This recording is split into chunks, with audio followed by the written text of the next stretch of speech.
A nossa meditação nessa noite tem como tema como derrotar a angústia em tempos de tribulação. São muitos textos na Bíblia, né, que falam sobre angústia, muitos textos na Bíblia que falam sobre tribulação, e nós escolhemos aqui pelo menos três textos para nós meditarmos nesta noite sobre esse tema: como derrotar a angústia em tempos de tribulação. O primeiro texto se encontra em Salmos 25, versos 17 e 18. A palavra de Deus nos diz: as angústias do meu coração se multiplicaram, liberta-me da minha aflição. Olha para a minha aflição e para a minha tribulação e o meu sofrimento, e perdoa todos os meus pecados. É o clamor do salmista para que as angústias do seu coração sejam libertadas. Ele entende que precisa buscar o recurso no Senhor, mas entende também que precisa confessar os seus pecados ao Senhor. O segundo texto, em segunda carta de Paulo aos Coríntios, capítulo 12, versículo 10. Por isso, por amor de Cristo, regozijo-me nas fraquezas, nos insultos, nas perseguições, nas necessidades e nas angústias, pois quando sou fraco é que eu sou forte. E ainda na mesma segunda carta de Paulo aos Coríntios, no capítulo 1, versículos 3 e 4, nós lemos assim: bendito seja o Deus e Pai de nosso Senhor Jesus Cristo, o Pai das misericórdias e Deus de toda a consolação, que nos consola em todas as nossas tribulações, para que com a consolação que recebemos de Deus, possamos consolar os que estão passando por tribulações. Olhando para esses textos, amados, que acabamos de ler, observando as Escrituras Sagradas, percebemos que a angústia é um fator natural ou existente no ser humano de um modo geral, e que o ser humano, em alguns momentos da vida, passam por angústias. Também aprendo que angústia é o contrário da esperança. Afinal, o salmista diz no Salmo 40, verso 1, esperei com paciência no Senhor, e ele se inclinou para mim. Então, na hora da tribulação, na hora da aflição, na hora das dificuldades, em momentos como esses de crise mundial, pelo qual estamos atravessando, um clamor do salmista é para que haja esperança em nossos corações, para que a gente possa experimentar o livramento de Deus das angústias que passam por nosso coração.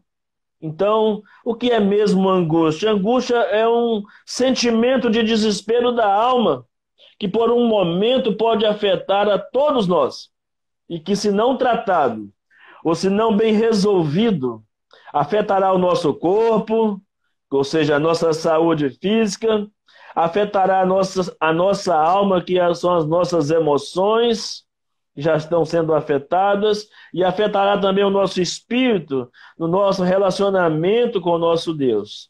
E, em especial, evidentemente, vai afetar a nossa fé, nosso conjunto de crenças acerca de Deus, e a nossa memória no tocante às coisas que Deus já fez por nós em outras ocasiões.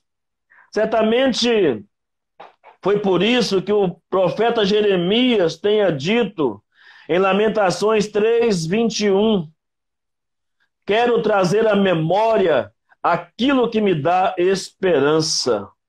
Amados, em tempos de pandemia, em tempos de distanciamento social, em tempos de tribulações de um modo geral pelas quais passamos e atravessamos, é preciso trazer à memória aquelas coisas que nos dão esperança. E as coisas que nos dão esperança em tempos de tribulação são as bases sólidas da nossa fé em um Deus que é soberano, em um Deus que tem o controle da situação nas mãos, e em um Deus que já atuou, que já agiu muitas vezes em nossas vidas, em várias circunstâncias. Mas na verdade é que quando estamos angustiados, podemos, no dizer do salmista, no dizer do apóstolo Paulo, quando estamos angustiados, nós podemos nos virar para Deus, podemos nos voltar para Ele. O Senhor sempre ouve quem clama por socorro no tempo da angústia. O nosso Deus é o Deus que nos dá paz e vitória no meio da angústia. As muitas dificuldades podem nos angustiar, mas quando pedimos a ajuda de Deus, Ele muda as circunstâncias, principalmente dentro do nosso coração. Ainda que as circunstâncias ao nosso redor não pareçam ter tido algum tipo de solução, ainda que não temos ainda resposta para todos os problemas, para todas as questões que nos cercam, mas quando Deus trabalha no nosso coração, quando Deus trabalha na nossa alma, nós podemos então descansar com segurança, podemos alcançar paz e vitória, mesmo em meio à angústia e à tribulação. E é lógico que Ele, na sua soberania, também pode mudar as circunstâncias, e é lógico que Ele também pode mudar as situações. Nas angústias, nas tribulações, aprendemos a depender totalmente de Deus, reconhecendo que sem Ele, nada, absolutamente nada podemos fazer. Eu quero primeiro, depois dessa palavra inicial, definir com você o que é de fato angústia e tribulação. Já demos uma pincelada, mas queremos falar agora em termos de definições. A palavra angústia vem do latim angustos, que quer dizer apertado, estreito. Né? Quando alguém está angustiado é porque a coisa está apertada para ela, está estreita. E quando nós estamos diante de uma pandemia, quando estamos diante de um distanciamento social, quando olhamos para frente muitas vezes e não temos muita certeza das coisas, então muitas vezes o nosso coração é tomado, é invadido por esse aperto, por esse estreitamento. E o salmista sabia muito bem disso. Por isso que no Salmo 26, versículo 7, o salmista diz: no dia da minha angústia, clamo por ti. Irmãos, essa palavra angústia aparece quase 300 vezes na Bíblia. E angústia é exatamente quando alguma coisa foge do nosso controle. E se não orarmos com a ajuda do Espírito Santo, ficamos aflitos, ficamos sem direção, ficamos angustiados. Mas uma coisa bem interessante temos aprendido, irmãos, é que mesmo na angústia podemos clamar ao nosso Deus. O salmista por diversas vezes expressou isso nos seus escritos, que quando está no meio da angústia pode clamar ao Senhor, e Deus ouve o clamor do angustiado. E geralmente quando Deus ouve o clamor do angustiado, Deus vem ao seu encontro e Deus lhe traz socorro. Por isso que o salmista diz que ele é socorro bem presente na angústia e nas tribulações. Amados, não fique se culpando, não fique se torturando por causa da angústia. A angústia, inicialmente, é um sentimento normal, mas não devemos deixar com que esse sentimento, que aparentemente é normal no início, tome uma proporção com o passar dos dias, de modo que venha encher o nosso coração de incertezas, de dúvidas, de ansiedades. É preciso cuidar do nosso coração. A angústia, quando ela avança, ela rouba de nós a capacidade de crer, a capacidade de pensar, a capacidade de esperar no Deus que afirma que cuida de nós.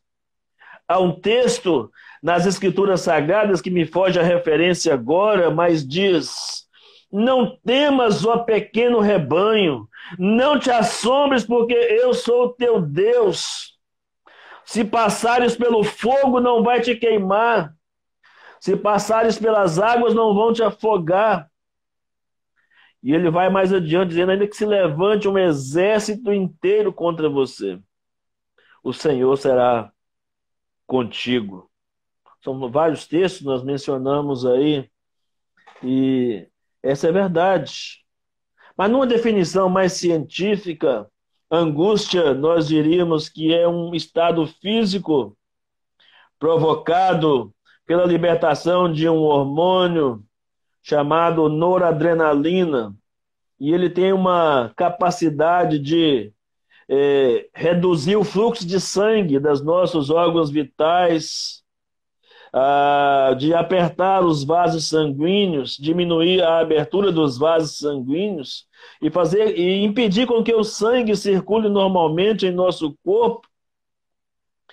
Por isso que quando uma pessoa está muito angustiada, ela perde a capacidade de pensar, de crer e de esperar, né? De acreditar que existe uma saída, porque o seu corpo começa a ficar afetado por esse hormônio, né, que acaba agindo como inimigo dentro do seu corpo.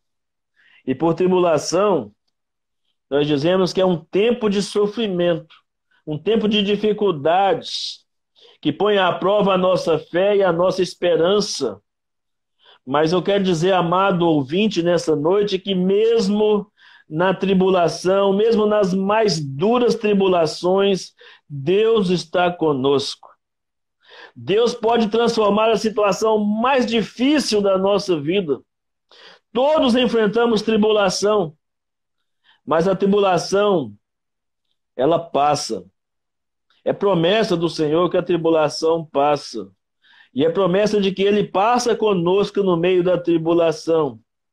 Se confiarmos em Deus até o fim, Ele trará para nós a alegria verdadeira. O Senhor trará para nós a alegria que traz a confiança de vitória e de consolação. É muito bom no meio da angústia, no meio da tribulação, a gente perceber que há um Deus que cuida de nós. Quando olhamos ao redor e não temos muita certeza ou muita esperança no que está por vir, nós podemos confiar num Deus que tem o controle das nossas vidas e o controle da situação em suas mãos. Mas vejamos, o que provoca de fato a angústia? O que de fato, nós falamos assim de uma forma técnica, falamos também de uma forma uma definição mais bíblica, né? Mas o que de fato produz angústia e quais são as consequências da angústia para nós?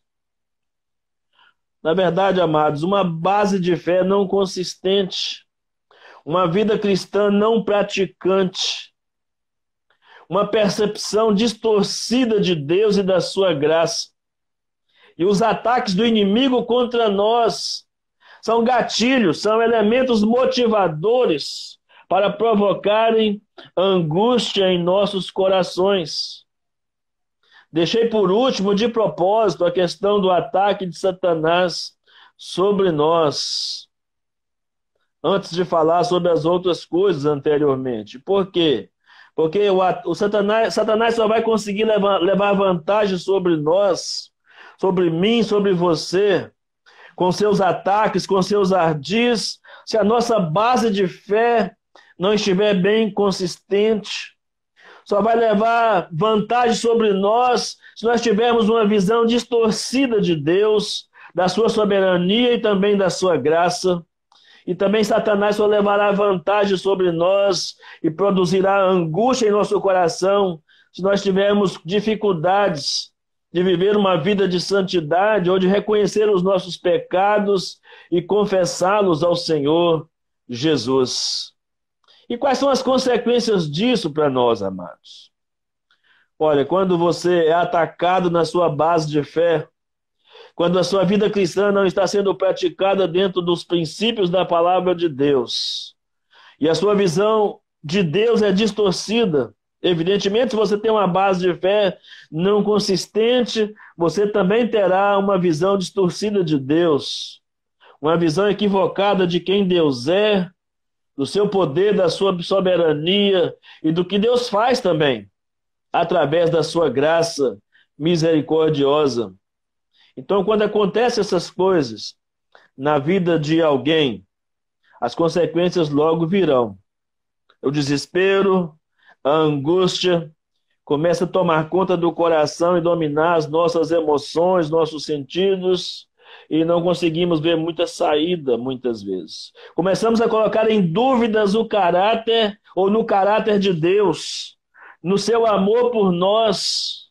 Vivemos com medo de tudo, ou clamamos, ou de maneira desesperada, ou deixamos de clamar, ou clamamos de maneira desesperada, ou deixamos de clamar. Perdemos a capacidade de exercitar a paciência na espera.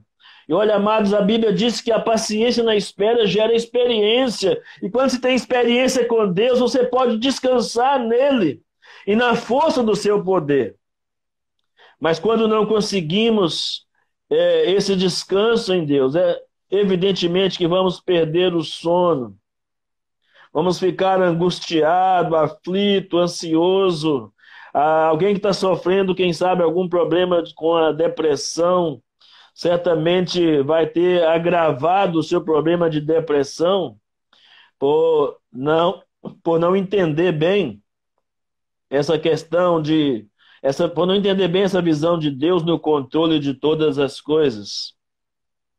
A pessoa nesses dias também ou come de menos, ou come demais.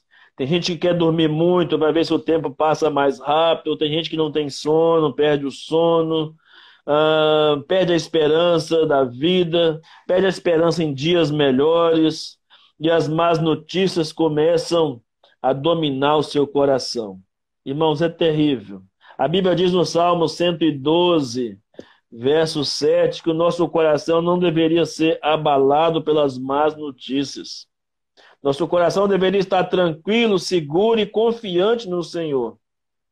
Mas eu tenho uma boa notícia para você, amado irmão, amado ouvinte, nesta noite. Afinal, o Evangelho é a boa notícia de Deus, as boas novas de um Deus soberano, de um Deus gracioso, que embora seja um Deus justo, ele é também um Deus cheio de amor e graça por nós.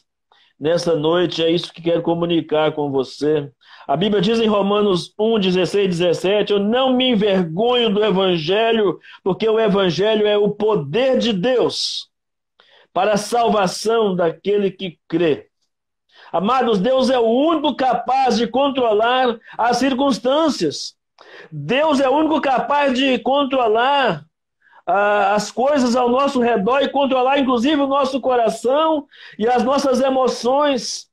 Ele é o único capaz de confrontar os nossos pecados e nos trazer perdão, nos trazer cura, nos trazer libertação. E somente Ele pode derrotar a nossa angústia. Amados, esse é uma das coisas mais necessárias, mais importantes para crermos nessa hora. A convicção nesse Deus. Sabe por que é importante você crer assim? Porque não existe uma fórmula mágica para se derrotar a angústia.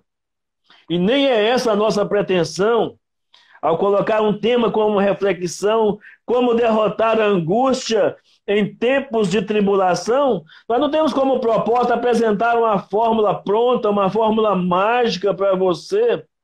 Os remédios para a ansiedade são apenas paliativos e até necessários em um dado momento da nossa existência, mas eles atacam apenas as consequências Eles não atacam as causas da angústia, da ansiedade, do medo. Ele se faz necessário, às vezes precisamos fazer uso deles, mas a nossa confiança tem que estar no Senhor. A nossa confiança tem que estar no Jesus que disse: no mundo tereis aflições. Mas esse mesmo Jesus que afirmou isso, ele também nos disse duas verdades. Tende bom ânimo. João 16, verso 33. Tende bom ânimo. E depois ele diz: eu venci o mundo. E amados, que notícia maravilhosa! Que boas novas, que evangelho poderoso! Esse que temos única e exclusivamente na pessoa bendita de Jesus. A notícia é maravilhosa porque quem falou isso foi aquele que os ventos e o mar lhes obedecem. Mateus 8, 27. Foi aquele que a Bíblia diz que nos amou até o fim. João capítulo 13, versículo 1. Aquele que morreu na cruz foi até as últimas consequências em meu lugar, no seu lugar, mas ressuscitou triunfalmente no terceiro dia. Aquele que foi achado digno de abrir os selos. Apocalipse capítulo 5, versículo 4 e 5. Ele é o único Senhor da história. Senhor da nossa história pessoal. Senhor da história da humanidade. Por isso Paulo afirmou que nós somos mais do que vencedores em Cristo Jesus, nosso Senhor. Então, em tempos de pandemia, em tempos de epidemia, em tempos de tribulação, o melhor que nós podemos fazer é confiar no Senhor, crer, esperar e descansar. São atitudes necessárias. E se houver cometido algum pecado, confessá-lo e deixá-lo, para voltar a ter paz na alma e esperança na graça de Deus. Eu quero concluir essa palavra, amado, dizendo a você que no dia da sua angústia, no dia da sua aflição e tribulação, você tem um refúgio seguro em quem você pode confiar. Você tem alguém que pode te ajudar. E esse alguém é Jesus, o nosso Salvador, o nosso Senhor. Somente nele há total esperança para nós. Amém?